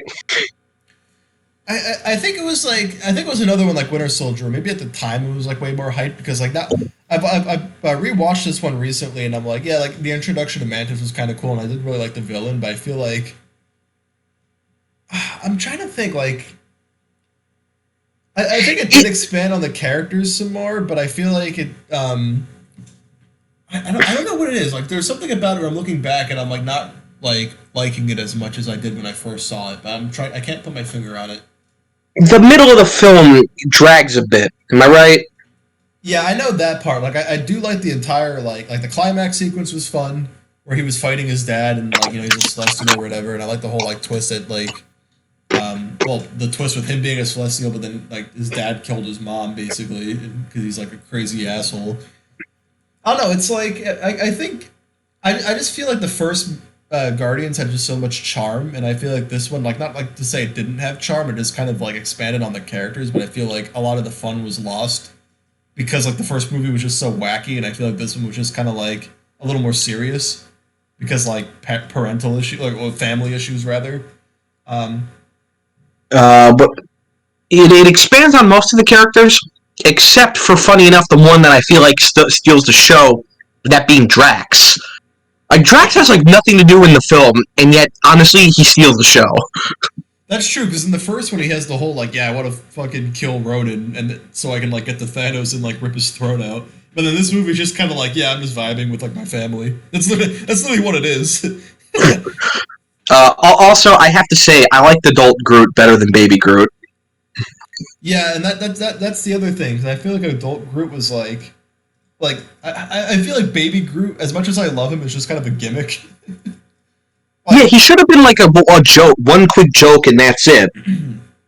and I thought that's what was gonna happen. I thought it was gonna be early on in the movie where because at the end of the first one he was like a sapling, and then he was actually because I don't know if you knew this, but this movie literally takes place like not even like a couple months after the first one ends in terms of like the MCU timeline. So I was like, oh snap, he's actually growing really fast. So I actually was kind of expecting him to be back to normal by the end of the movie. But that didn't end up happening. He was still like a little baby. And then once he hit Infinity War, then he was like teenage Groot, which I think he was also like that in Endgame when he came back from being dusted. Um, yeah, no, I think high C tier is pretty safe. I don't think I'd put if I put it any higher, maybe low B tier, but I think high C tier is pretty good. See, that's the thing. Like, the one thing, though, that I think I really like about it, maybe I'm just a big fan of Kurt Russell, but I will say, I think it has one of the MCU's best villains. I think Ego, or whatever his name is, was pretty damn good. He was intimidating. He had an interesting motivation. I mean, it was a simple motivation. It basically came down to like uh, a superiority and like messianic complex. I can admit that, but I don't know. I think Kurt Russell's just that good of a charismatic actor. He played a pretty intimidating villain. Yeah, I do agree. I think a lot of the initial hype was just because I was so excited for this sequel because it was like 3 years after the first movie, so I was just so excited to like finally see it. It was basically like waiting the amount of time for a new Avengers movie for this sequel, and I feel like that's why it was hype at first. But now I'm looking back and I feel like it just kind of fell flat in terms of how great the first movie was. But yeah, I kind of feel like I kind of feel like it just kind of came and went. It's not one people talk about a lot anymore, yeah, and like that's because I feel like the first movie, other than the villain, did everything better. yeah, it had like a really quick honeymoon phase, which is what you got out of me and Brian when we first saw it, and then like after that, it was just kind of like, could have been better. I don't mean to backtrack, but I kind of feel like Doctor Strange was the same thing. It's like it's not brought up that much anymore. Like I feel like most people don't even remember it. There's actually honestly sometimes where I completely forget the movie even happened. Like I'll see Doctor Strange, like he shows up in Thor Ragnarok for a little bit. He's like plays a major role in Infinity War and Endgame, and then sometimes I think like I'm just so used to characters being in like those big team up movies that I kind of just forget like when they were first introduced. So honestly, there are sometimes that's why I put all these movies in order to see if I was missing any, and I honestly sometimes completely forget that this movie even freaking exists. Oh wait, actually, I think this was okay. I think I have it right now. So we have the Spider-Man Homecoming first. What do you S. think? Yeah, honestly, after the disaster that was the two Amazing Spider-Man movies, I would say this is like I'll put it above Age of Ultron. I think I might put it a little bit higher, but I love Michael Keaton as the Vulture and how it kind of tied into the first Avengers. You had like kind of like Zendaya was like new MJ and his friend Ned, like they're both fun. Sort of him like struggling to be a superhero and having Iron Man as his mentor the entire movie was great. What is it? I'm not saying you have to do it. I honestly would probably put it higher than Avengers and Guardians, though. Like, again, I'm a really huge Spider-Man fan, but and again, like the only thing that drags it down in like hindsight is like obviously I just hate high school drama, and to be fair, the film is filled with it, but like it kind of can't be helped. But other than that, I think there was so much just done right with this film. And again, one of it in particular was the villain. Holy shit, Michael Keaton's Vulture was Yeah. fantastic. Absolute top 3 best MCU villains. Well, I have to give him credit too, because like going into it, I'm like fucking Vulture, like because Vulture's kind of like a meme villain, but I feel like like the fact that they actually made him like cool and intimidating was like pretty awesome, and also with the whole twist that he was like the love interest's dad. It's funny, I didn't see this movie opening night or whenever I saw it with my dad and brother, but Brandon actually told me when he saw it with my dad. Um, he heard my dad like say like under his breath when like the whole reveal was that friggin' the Vulture was the girl or the love interest dad. He was like, well, that's interesting. Like, but it's like how he said it, like as a dad himself, like thinking that was just like kind of funny that like the freaking like villain is like, oh hey, what's up, Peter? Like, oh god, Dude, I scene love that. Yeah, that scene caught me legit off guard in the theater. I had like that twist was fantastic, and it like I had to think about it at first because when like Michael Keaton like comes in the frame, I'm like, oh my god, is he holding her hostage? And then after a few seconds, I'm like, oh no, wait. and it's funny too because you don't even think about it because I'm pretty sure if I remember correctly, the love interest was also like African American, so you don't even like think about it earlier in the movie. Like that's not even like me being like. But you know what I'm getting at though, like cause, Yeah. I'm really gonna piece that together earlier in the movie because it's like, oh, well, the Vulture's white, so that's not gonna happen. Like I don't know, like I know that like The only thing I'm gonna say about that scene is like everyone in my theater, including the people I saw it with Brian, Matt, and Levi, were like laughing during that scene. I wasn't. I was like about to crap my pants. I'm like, why are you people laughing?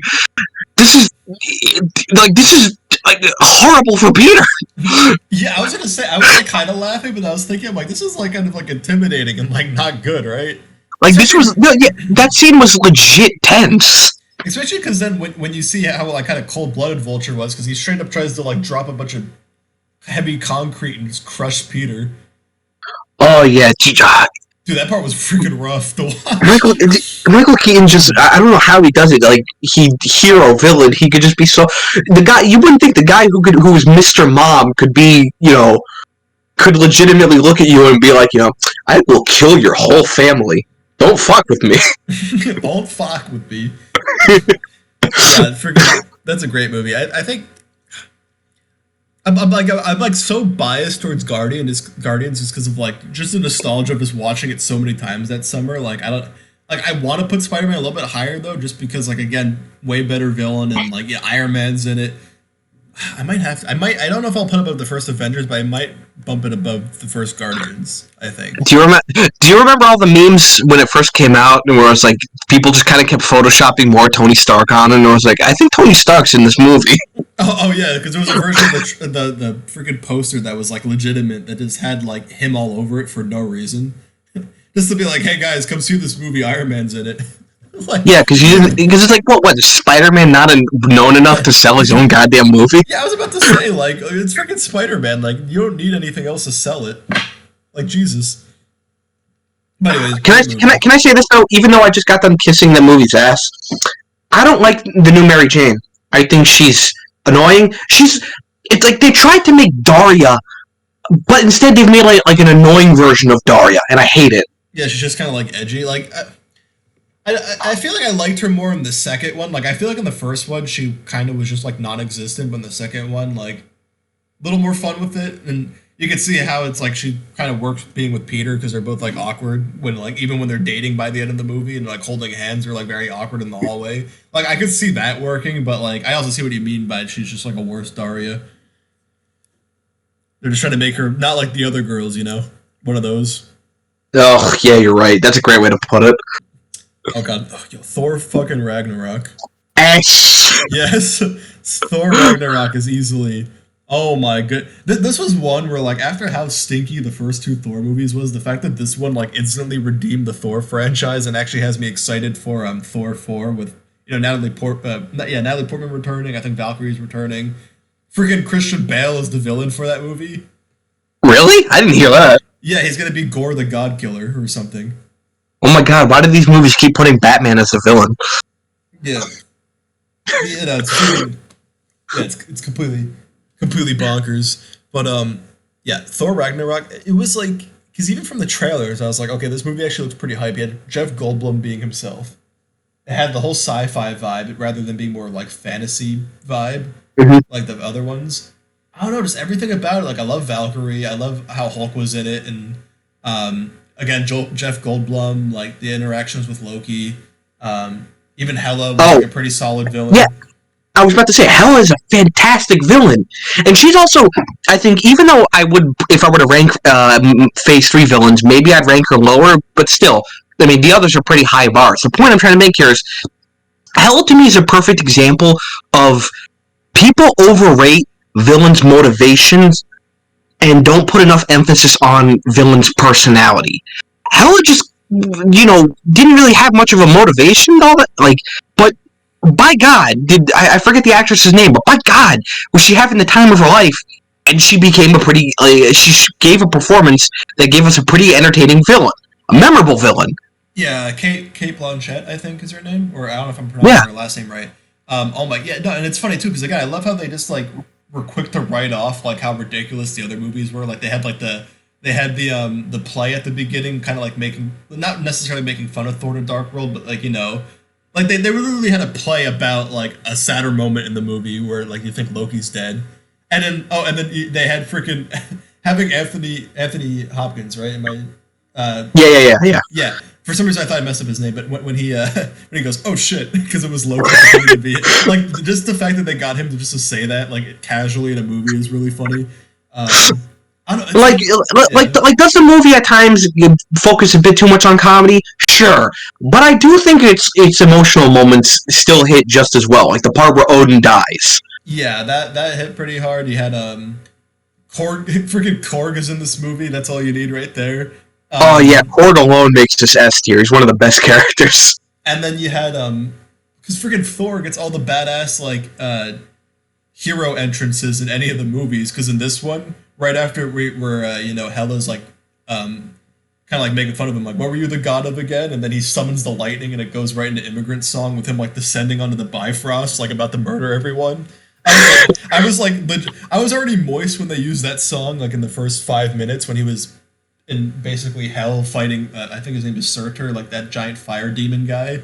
I Yeah, did not expect them to play that song again. And then at the very end, where he's just like I think when he's surrounded by lightning like that, it's like the Odin Force or whatever. So when he was just like complete God mode, just beating the crap out of people, I was like, holy God! I think I was like half mast the entire time. I was like literally moist. I was moister than the popcorn I was eating, and it was drenched in butter. oh, Yeah, freaking Thor Ragnarok, fantastic. Honestly, I think Thor Ragnarok might actually be better than the first Guardians. I'd put it higher. Yeah. Um, all right, Black Panther. Uh, low B, high C. I could go for some high C right now. Um, Icy's pretty good. yeah, fruit I would punch. not put it lower than B. I did really enjoy this movie. I do think I remember people saying at the end how it looks like it was like a PlayStation 3 like video game cutscene when it was the two of them fighting because it was so CGI with like the train and Yeah, everything. Like that part did look a little whack, but I don't know. I loved Chadwick Boseman's performance. His sister, I liked his sister in it. Uh, what's his face too? the villain was also again another solid Phase Three villain.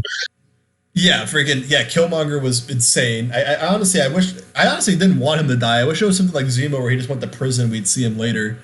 Um, I no, I understand because unlike Zemo, Killmonger kind of like redeemed maybe going a bit far, but he has like a lot more remorse for his actions at the end. Whereas Zemo like didn't give a fuck. He smiles at that's Bilbo and it's true. just like Yeah. no. He's like no, I fucking won, bro. I know it's like I don't know, it's everything like the soundtrack was really good. I like kind of liked it as a standalone story. Well, it was a standalone story, but obviously, like Civil War, like the events of Civil War Yeah, yeah. basically bled into it, and then obviously then that led into them using Wakanda for Infinity War. Like it also was very much a like this is leading into the other movies now movie, but at the same time, I thought like the self-contained story of it was nice. Like I liked all like the I don't remember most of their names, but like what's her face? I think Nakia, the one that had like that ring blade thing. Uh, Yeah. and then like the dude with the rhinos, and then freaking M'Baku with like the club just beating the shit out of people. Like I don't know, like even like the side characters I thought were more memorable than like let's say like Thor's friends from like the first two Thor movies, you know? Shit. There was another point I wanted to make about it. Dude, no, I totally forgot it. Oh, I was legit caught off guard when what's his name, the arms dealer from Age of Ultron, got killed. Oh yeah, that too. I thought he was gonna be more prevalent because I know he's like a bigger Black Panther villain, or he was gonna at least like last longer in the movie, even if he died at the end. And then like just the, I mean, I obviously knew Killmonger was also a villain, but I thought they were gonna like maybe work together. And then he just freaking just straight up murks him, and then goes to Wakanda by himself. Wait, so the arms dealer guy. That's a bigger Black Panther villain. Oh Like, yeah, Ulysses Claw. He's like apparently he's like one of like Black Panther's main villains. And I didn't hear anyone say shit when he gets murdered in like what the first act. But you know, Mandarin is not the Mandarin, and people get upset. Yeah. Fuck you. I think that was more like because like the actual character of the Mandarin. I mean, yeah, it's like kind of a Chinese stereotype, but I mean, he's got like those cool 10 power rings. But he's supposed to show up in the new Shang-Chi movie now. They're actually gonna have like the real Mandarin in it. Um, yeah, no, I don't know. It's like Black Panther was pretty solid. I thought it The was point really I'm good. trying to make here is like deviation from source material can be fine as long as you do something for it. Yeah, Not for actually do something with it. But what is it? I can't stand people who just cry at the slightest goddamn deviation. yeah. And I will say though, I do really like the I do like the improv line. I don't know if you knew this was improv, but when it's revealed that Killmonger is like related to Black Panther, and then he looks at Black Panther's mom and says, "Hey, Auntie," that was actually like improv. Just him like kind of being like, "Yo, what's up?" Like I thought that I actually loved that line. I didn't even realize it was improv like until I read about it like after the movie was out of theaters. I thought that was funny. Yeah, I don't know. I thought honestly pretty solid movie. I wouldn't put it lower than B tier. I think it's honestly I think I might put it above Winter Soldier. Um, and now we go to I might, and for all the shit I gave Winter Soldier, I might disagree on that, but I'm not going to fight too hard for it. yeah, and now we got Infinity War. F. And let me just end this shit too. And cancel. And canceled. No, Infinity War is like, where am I putting this? From an entertainment standpoint, it's I'd say more entertaining than the first two Avengers films, Yeah, but like objectively as a film, it's kind of not. Like it really. yeah. It's definitely blockbuster popcorn flick, just like complete nonsense. Not nonsense, but you know what I mean. Yeah. It definitely existed to just like segue directly into Endgame. I mean, like again, but you have to admit though the whole shock of them actually doing the snap, because originally they Yeah. apparently that was basically like this generation's like I am your father. Like I don't know how else to compare it. I didn't actually think they were gonna do it, and like how they literally ended the movie with it, because apparently they at first were thinking of having the first movie start with it, but I was like no, like how they ended it with the freaking cliffhanger of just like, well, what now? Yeah, Yeah, no, I have to give these movies credit. You know, say what you will about them being like the big, just mainstream thing. They tend to kill off a lot more characters than like movies would in the past. Do you remember Brian's face when we first saw the movie? How he fucking like blue screened? when he blue screen. Wait, when he saw Infinity War. Yeah. We were with Brian and Matt, and like Brian just didn't move a muscle like right when the credits started. I do remember that, and I remember because then it was funny too. Because I don't know if I told you this, when I took Laura to see the movie, I remember I went into it telling her, "All right, I'm not gonna spoil. I'm obviously not gonna spoil anything, but I was like, if you want to know the vibe of this movie, just like you'll know the vibe of this movie after like the first 5 minutes, where you got Heimdall getting killed, Loki getting killed, Thor and Hulk Oh, getting their shit kicked in." the opening was also just really good. When you hear like the guy screaming over the radio, it's like, "We need help! This is not a warship. We just have fucking like farmers and families on here." We're Syrian refugees. No, because that immediately set the mood, and the fact that they had Thanos just like clap Hulk's cheeks without even trying. Oh yeah, he like fucking like punches him in the throat at first, doesn't he? Yeah, then he just lays him out at the end. I was like, and I was like, yeah, like that's literally how you solidify a villain right there. In like the first 5 minutes, he just like lays out Hulk like he's nothing.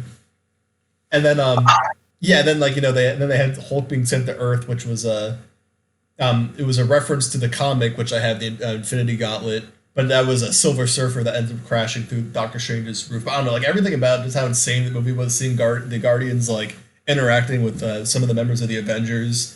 And See, then of that's course, another thing I yeah, have to admit. Like, I think this movie, to be fair, is a lot better than the like original Infinity Gauntlet story, where the heroes kind of like don't matter. Thanos like starts the story with the stones, and like when the Avengers like try to charge him, he literally just wipes his hand across like the panel, and he kills them. yeah, because I read that comic. It's like basically it's just Adam Warlock being like, hey, so this is a lost cause, but he only told Silver Surfer that, so he basically amassed all these people like as if there was a chance, and then they all go fight him. And then it's like I remember Iron Man gets his head ripped off by like the girl version of Thanos that Thanos made to like make Lady Death jealous, and then Thor died because he like lost a Mjolnir, his hammer, so he just suffocated out in space because it was like the comic version where if he didn't have his hammer, he wasn't Thor, which is like retarded. Like kind of like Shazam, where it's like he's a kid, but then he has to yell Shazam, and then he's like the grown-up superhero. It was like kind of like that. And then like Yeah. Cyclops got like a freaking glass box put around his head, so when he fired the laser, it redirected and killed him. Freaking Wolverine's adamantium bones got turned to rubber. So he just collapsed on the ground. Like there was just so much where I was like, this is actually kind of gruesome, but then it was like, what the fuck? Yeah, but it's like yeah, in the comic, the main heroes like don't matter, and then it becomes like this weird convoluted thing with like a bunch of gods that take down Thanos, and also Yes. yeah, Thanos, the galaxy's big purple cuck trying to impress Death if Death had titties. Well, it's funny that you say that. The gods didn't even take him down. He fought like Kronos, which is like the god of time, and all these other beings. He defeated them. Then he basically pissed off the embodiment of the universe, which is a entity called like I think it's called Eternity, and he defeated that. Basically, took the place of Eternity. So he was like basically the cosmos in like incarnate. But then when he did that, it was almost like it was like his spiritual form. So his physical body was left like untouched and like unguarded. And then Nebula, who was like a zombie for some reason, took the gauntlet off of him and then put it on herself. So then he just like immediately went back to his physical form, and now he didn't have the Infinity Gauntlet, and now Nebula had like omnipotence.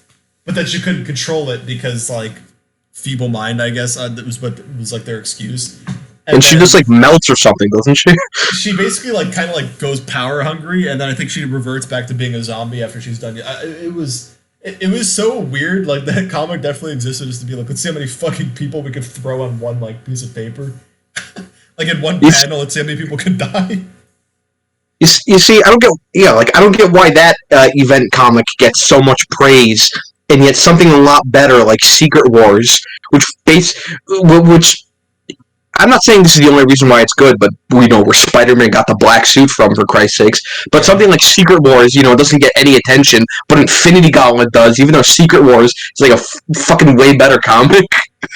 No, the best part about the Infinity Gauntlet comic is that even I don't know if this was intentional, but I feel like the people at Marvel know that the Fantastic Four are a meme because not just one of like how obviously so the snap happens like really early in the storyline, and then you like there's a part in one of the panels where it shows like an entire screen of heroes that are like confirmed dusted or disappeared or whatever, and Yeah. literally the entire, not even half, like the entirety of the Fantastic Four is not even in the comic. They're just on like a freaking like dead screen. Like, I just thought that was funny. Like not even like Mr. Fantastic or like Human Torch. Like none of them are like in the final fight. Which I mean, they would have died anyways. I just thought it was funny that like literally all four of them got dusted. I just thought that was funny. But yeah, I don't know that like just the whole shock and like the cliffhanger of Thanos winning was just kind of like it was kind of one of those. I didn't think they would have the balls to do it, but the fact that they did just gave me so much like respect. And then I was like, well, how the fuck are they gonna do Endgame now? But What was it? Thor also just stole the goddamn show in this movie. oh yeah, Thor was. Yeah, Thor. Maybe not so much an Endgame. I mean, like I did love Fat Thor, but I feel like it was a little bit of a character regression. But yeah, no, in this it was just like the whole like I don't know, his freaking entrance. His entrance into freaking Wakanda was literally like going to like an arena like football game. Just like so much hype. Like everyone was like standing up and like cheering. It was insane. Was it? Yeah, like if you pay attention, he totally turns the tide of the Wakanda battle because like before Thanos shows up, like you see like some of like Thanos's like forces, their like ships are like trying to retreat, and Thor just like smashes through one of them. Yeah, exactly. Because he rolls up and completely levels the entire battlefield because they were getting swarmed with whatever that like they were called like outriders or whatever those weird like four-armed things. Yeah. Oh god. All right, yeah, no. So enough gushing on Infinity War. So Ant-Man and the Wasp is definitely either like D. low. Yeah, it's got to be like low or I high yeah, D. I was not. You know what? No, I would put it bottom D. I was just not impressed with this. Like it. I feel like this film tried to do too much. Um, And this is the definition of filler. This movie was basically because I remember even in the like the previews and like the promotion spotlights or whatever for this movie, there was literally a promotion like commercial thing I saw where it was the two main actors Paul Rudd and what's her face, her name is escaping me right now, the one that's in that poster. yeah, They basically were like, oh, so like Infinity War was crazy, but did you care about what Ant-Man was up to at the same time? Like that's literally how the commercial was like. That was like the dialogue. It was just them like, hey, did you care about what Ant-Man was doing when Thanos just raped everyone? And that's the reason why this movie exists. Like that's the problem with it is that it is the definition of filler. But it's not even filler. Like, but that's what's funny though is that Ant-Man actually ends up being like important to Endgame in terms of like the quantum realm and all that. And like, but literally this movie existed to be like, hey, here's what Ant-Man was doing, and he's buddies with teaming up with Wasp, and he's stuck in the quantum realm, and that's important for Endgame. Like that's literally the reason why this movie exists. I just even regardless of that, it's filler. I just was like really unimpressed. Like again, I feel like it tried to do too much.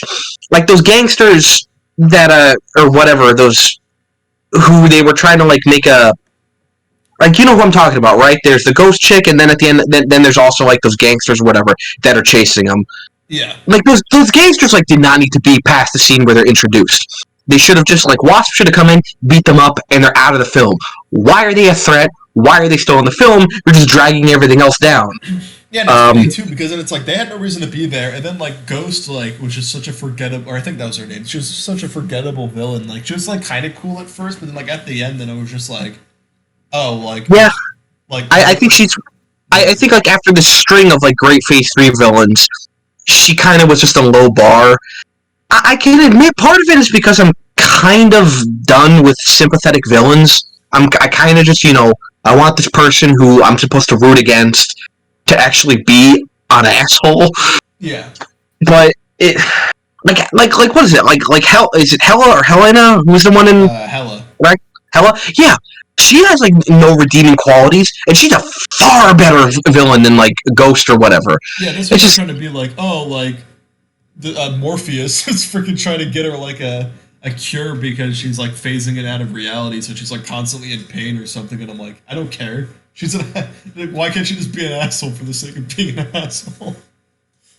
Like, yeah no like I saw this film once when we saw it in theaters and so like my memory's a bit iffy but it just again it has nothing to even do with that it came after Endgame that it's not Endgame Infinity War or that it's like filler. It just like on its own as a movie even compared to the first one just was kind of boring.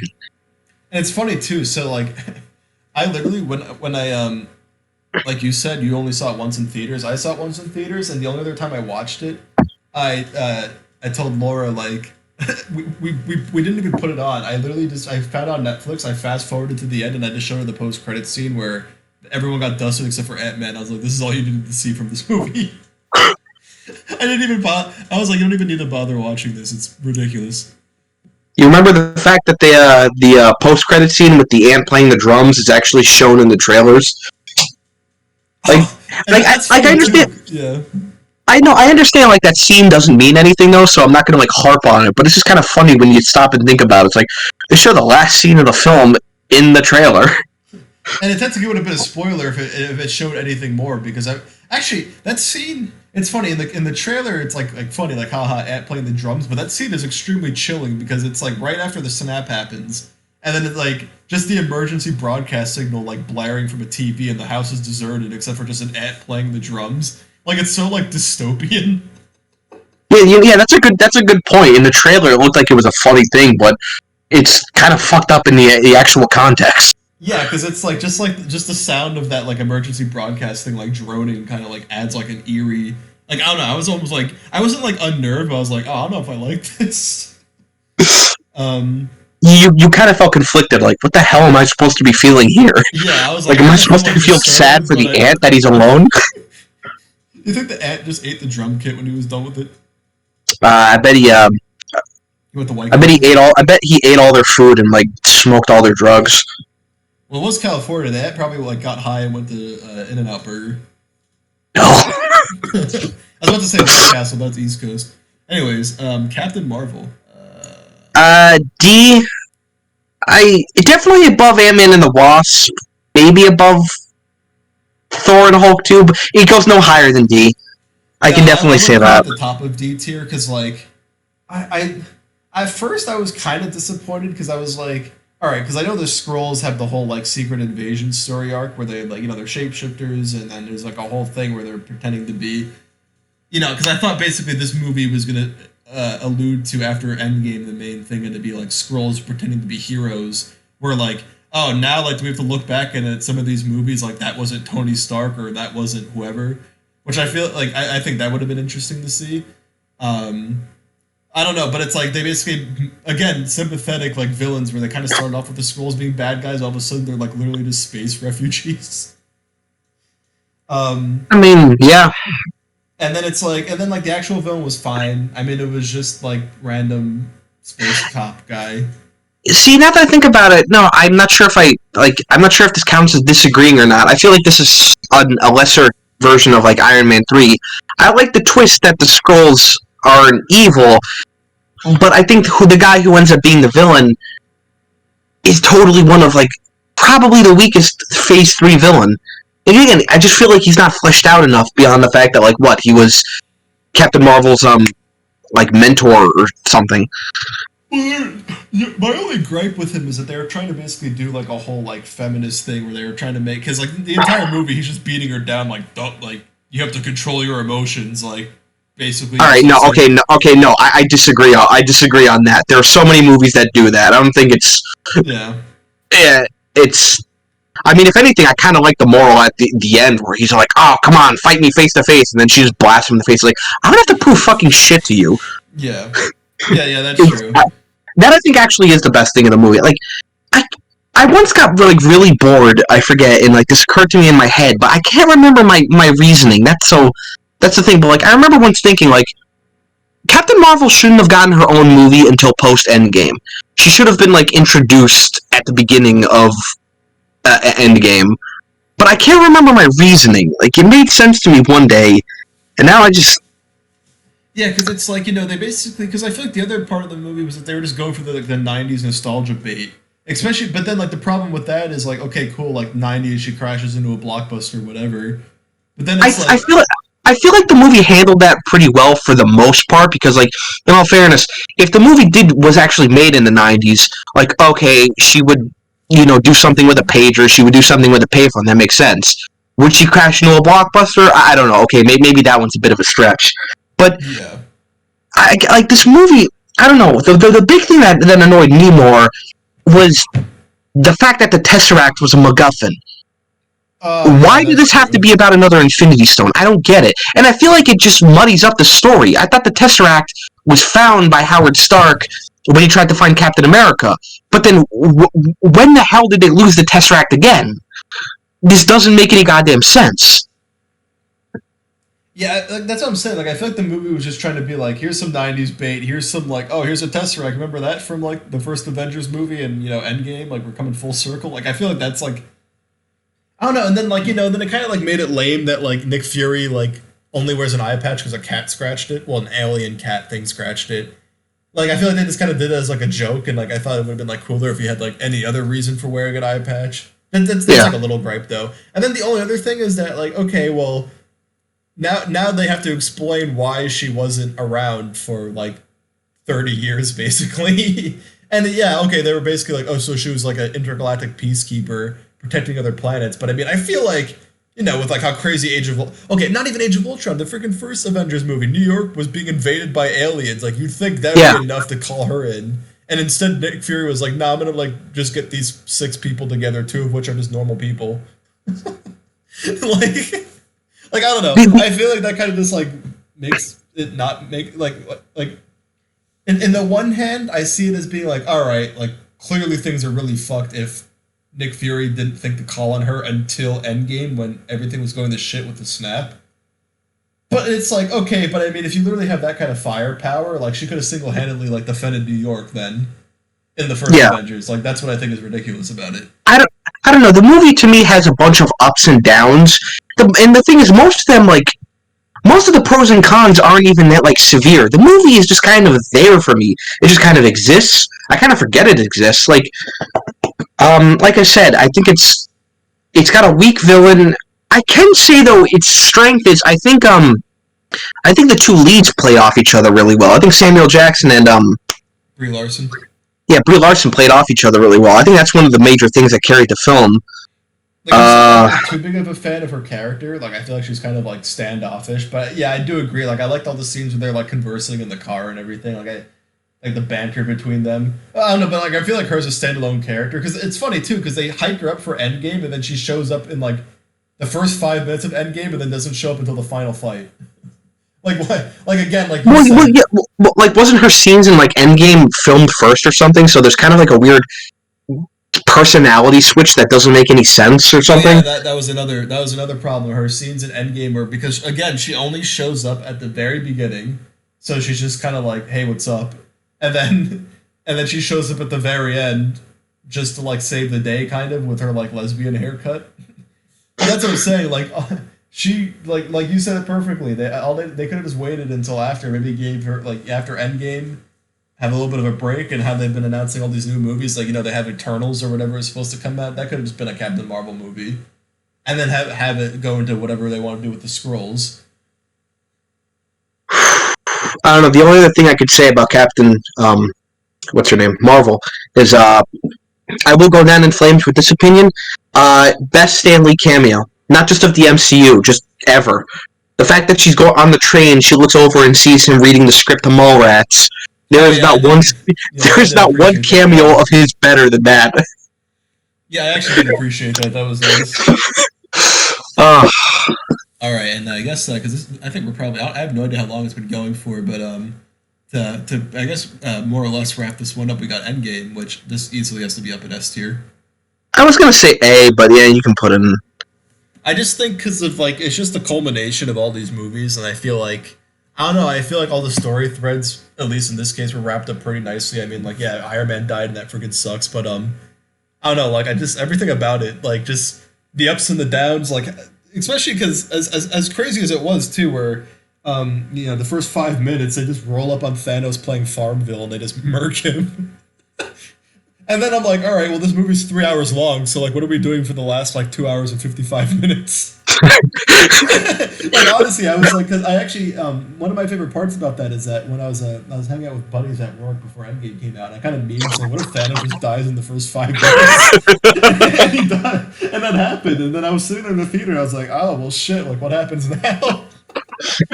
But and then as soon as that happened, I was like, well, it's got to be some kind of like time travel nonsense or alternate dimension, whatever. Oh no, but then I thought like I feel like the movie was definitely like there, obviously popcorn blockbuster flick, but also nostalgia bait for going through all the older movies.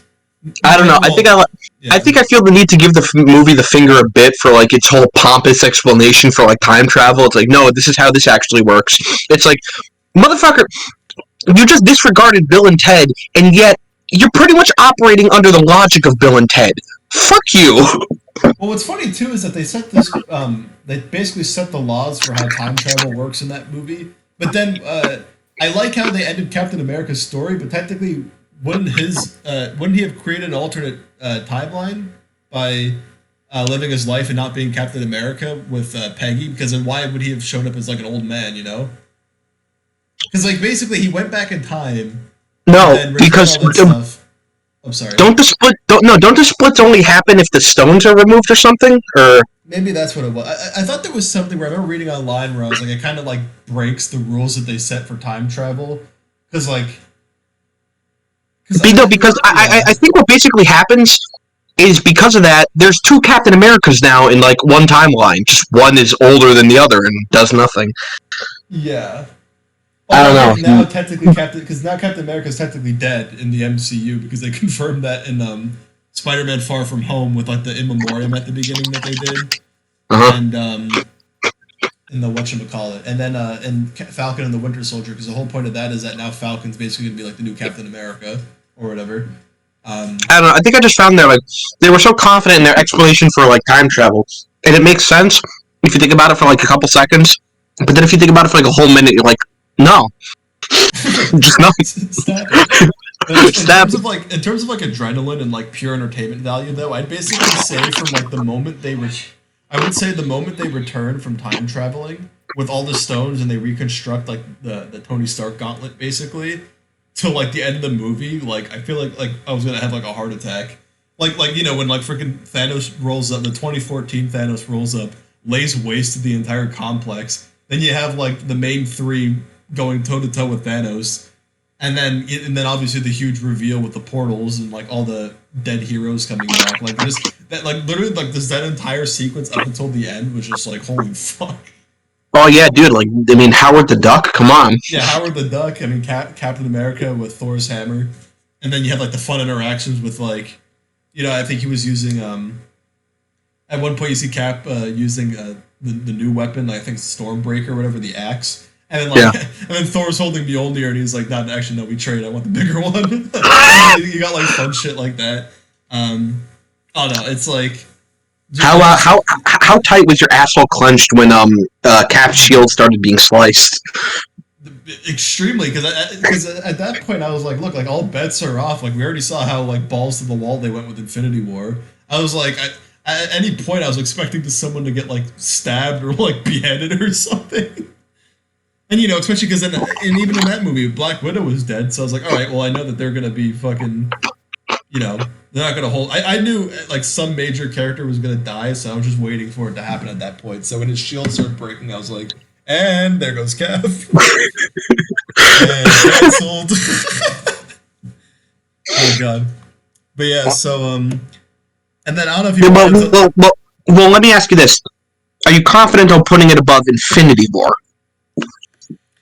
Um, it's just like for like the sheer like just how insane the movie was. I want to, but I definitely obviously Thanos from Infinity War is a way better villain because in Endgame it was literally Farmer Thanos getting killed, and then it was Warlord Thanos like halfway through the movie that then just sticks around and he's just kind of evil for being evil. Because he was just evil for being like, oh well, I already won, so like I'm just gonna like win again, but just murder everyone. Like he was intimidating, yeah. Because I love the whole I love the whole speech that he gives when like the main three approach him when he's like hanging out down there after he Yeah. lays waste to the complex, and he's like, oh yeah, like you know now I know that you guys are too stubborn, so I'm just gonna like go ahead and just kill all of you, like rip this universe down to its last atom and build a new one. I'm like, holy fuck. Like he just like gives zero shits. He's like, all right, you know, you guys don't want to play nice. You want to mess with the timelines. I'm just gonna destroy the universe then. Which I know is like a little extreme, but I don't know. I thought that was kind of like, oh fuck. Remember that That's part it. where like Scarlet Witch just like starts kicking his ass? He was so afraid of Scarlet Witch that he had to call an orbital barrage to start firing like 'cause it's funny because even one of the Black Order guys is like, but dude, like we literally have soldiers on our side, most of which will probably die from the fire. Thanos was that afraid of her that he was willing to just fuck like half his army just to get her away from him. And then that's when Master Chief entered the battle. If you saw that meme with a cannon, No. like, what are they firing at? What are they firing at? I I still like to imagine Captain Marvel did not have her hands out. She went head first into his ship. I What if don't she know just why. I like to picture that. what if she went full speed and then like instead of bursting through the ship like she did, she just hit it like a fly hitting a windshield and just died. What if the ship still fell because of Yeah, it just collapses. it? Fucking like it glitches out like a Gary's Mod vehicle. Or like the snow speeders and Echo Base.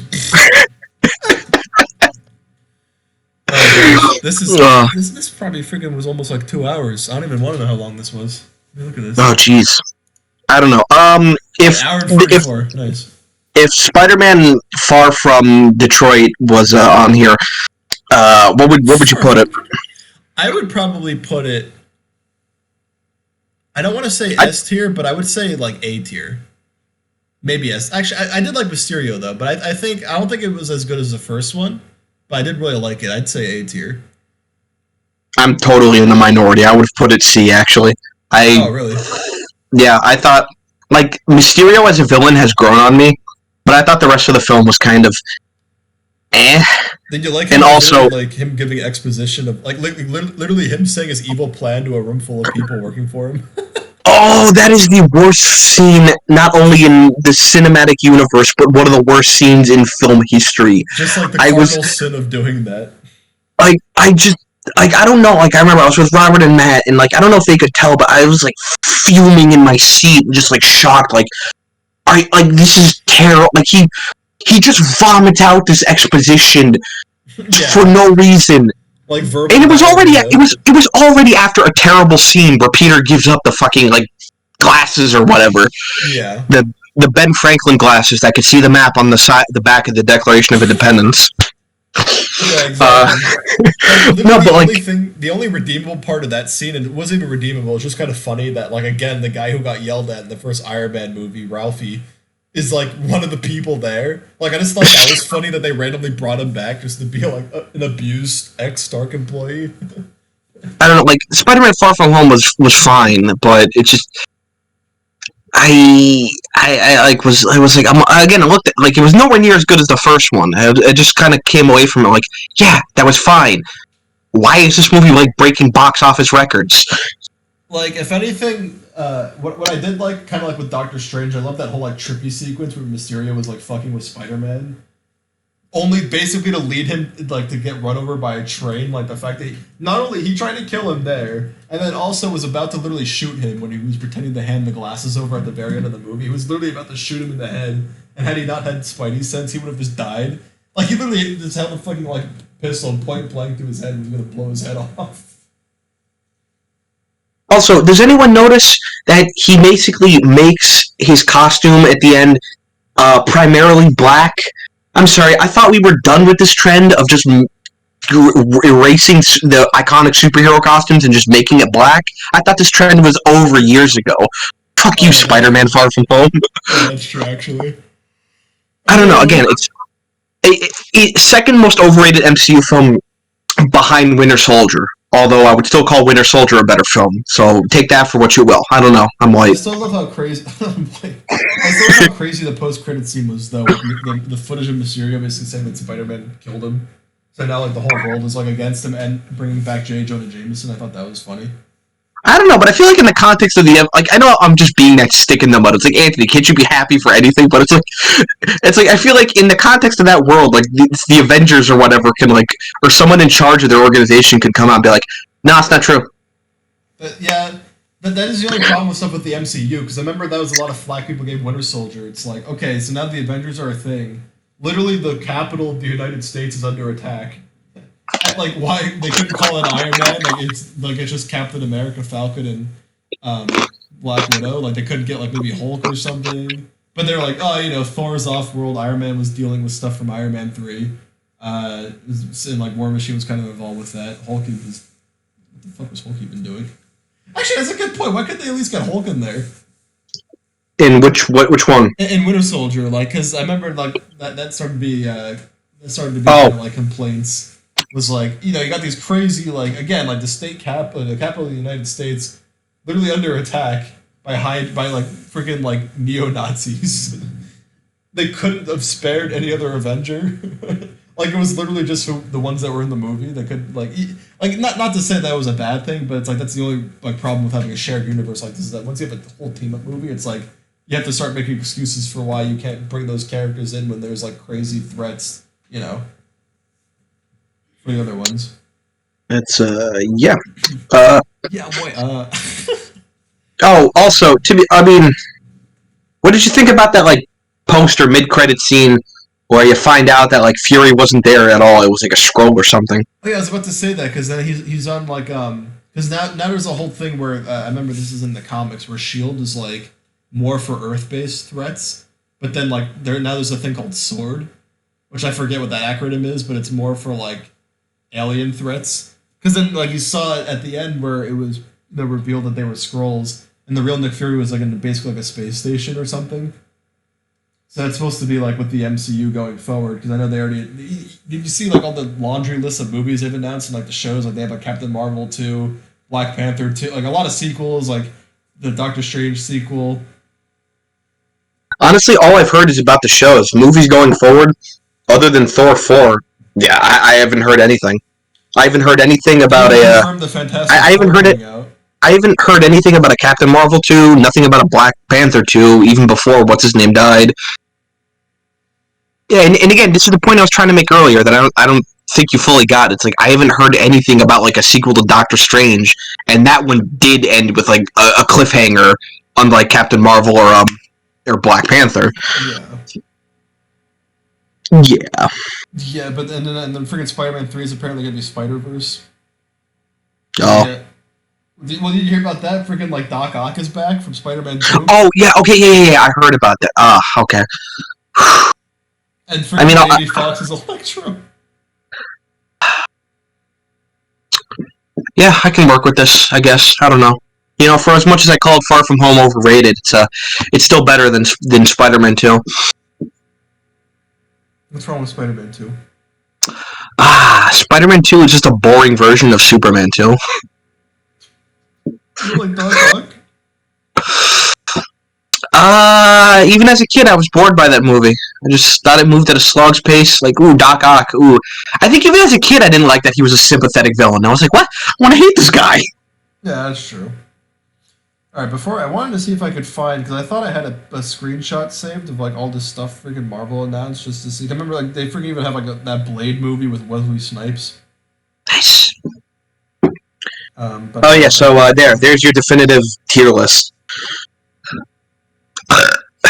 yeah, this is I'm too lazy to adjust it mainly because this has been almost 2 hours. But I think it's pretty good. I think it's a pretty good ranking. Oh, here we go. I found it. So we have Black Widow, Shang-Chi, which is like some Chinese martial artist, and that's going to have the new Mandarin. Eternals, which has Angelina Jolie in it and a bunch of other people. That's like some other like sci-fi one, kind of like Guardians of the Galaxy. And then whatever that Spider-Man movie is going to be called. That's all coming out this year, apparently.